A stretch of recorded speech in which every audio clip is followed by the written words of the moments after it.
Wassail, welcome to Rune Revival. I know half of you hate how much we talk about vowels on this channel, but they hold the key to reviving runes. Once we unlock that door, it'll be full steam ahead. So, on screen you can see the IPA vowels chart with the runes Is, and Ash in the front three quadrants. Those three runes are well behaved and basically play within their own domains. To that we can add for the close back vowels of foot and goose.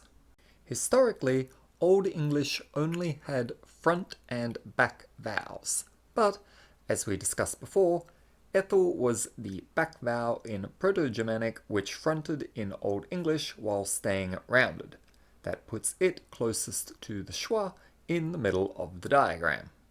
Now so far, the vowels divide the chart horizontally, and we have the lower two back quadrants remaining.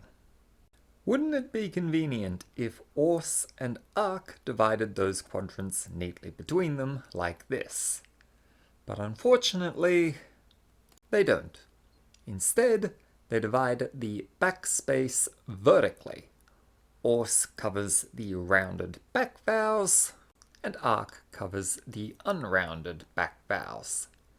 In this channel's next video, you'll see how the modern vowels represented by arc split from both ors and arc.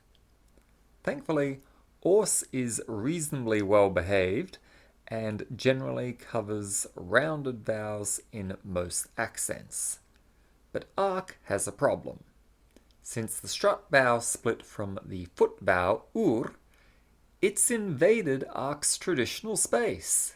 Now because the strut vowel split from foot and not from a vowel representing either arc or ors, quite a number of our viewers have protested that it should not be represented by arc. In my accent, the strut and father vowels sound very similar, but a lot of you say they sound nothing like each other in your accents. Before suggesting how we might solve this problem in a way which upholds the two pillars of historic continuity and justifiable development, I have to thank Rune School for proposing the compromise which gave me this idea. Historically, the rune which split from was the one historically called ir. Like ethel, it fronted but remained rounded. Eventually, that sound either unrounded and merged into is, or else it returned to being a back vowel and remerged with Consequently, there's no longer any need to represent that sound in today's English.